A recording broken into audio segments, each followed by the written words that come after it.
Clash റിലീസുകൾ മോളിവുഡിൽ പുതിയതല്ല. Super താരങ്ങൾ തമ്മിലുള്ള ക്ലാഷും യുവതാരങ്ങൾ box ഓഫീസിൽ ഒരുമിച്ച് ഏറ്റുമുട്ടുന്നതെല്ലാം സിനിമാ പ്രേമികൾക്ക് ആവേശം സമ്മാനിക്കുന്ന കാര്യമാണ്.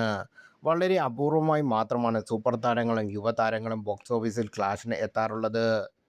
ഇത്തരം ക്ലാഷുകളിൽ പ്രേക്ഷകരുടെ പ്രതീക്ഷകൾക്ക് വിരുദ്ധമായി സൂപ്പർ താര സിനിമകളെ മറത്തടിച്ചിട്ടുള്ള യുവതാരങ്ങളുടെ സിനിമ വെന്നിക്കൊടി പാടിക്കാറുമുണ്ട്.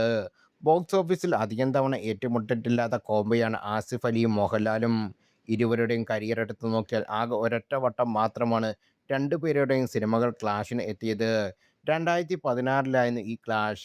മോഹൻലാലിന്റെ ബ്രഹ്മാണ്ഡ ചിത്രം പുലിമുരുകനും ആസിഫ് അലി നായകനായ കവി ഉദ്ദേശിച്ചതും ഒറ്റ ദിവസത്തിന്റെ വ്യത്യാസത്തിനാണ് പ്രദർശനത്തിനെത്തിയത്.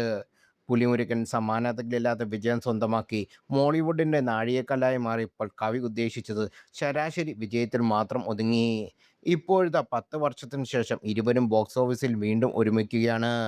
ഈ വർഷത്തെ ക്രിസ്മസ് മോഹൻലാലിന്റെ അതിമനോഹരവും ആസിഫ് അലിയുടെ ടിക്കി ടാക്കിയുമാണ് പ്രധാന റിലീസുകൾ. ജോണറുകളിൽ വ്യത്യസ്തമുണ്ടെങ്കിലും ഹൈപ്പ് കൊണ്ടും ബജറ്റ് കൊണ്ടും രണ്ട് സിനിമയ്ക്കും കട്ടയ്ക്ക് കട്ടയ്ക്കാണ്. തുടരും എന്ന ഇൻഡസ്ട്രി ഹിറ്റിന് ശേഷം മോഹൻലാൽ തരുൺമൂർത്തി കോംബോയിൽ ഒരുങ്ങുന്ന ചിത്രമാണ് അതിമനോഹരം.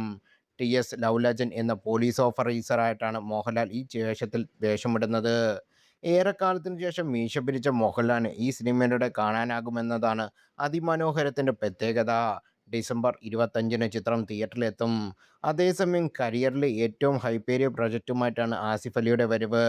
രോഹിത് വീർ സംവിധാനം ചെയ്യുന്ന ടിക്കി ടാക്ക ആക്ഷൻ ഫീസ്റ്റാണ് ഓരോ അപ്ഡേറ്റും അടിവരയിടുന്നത്.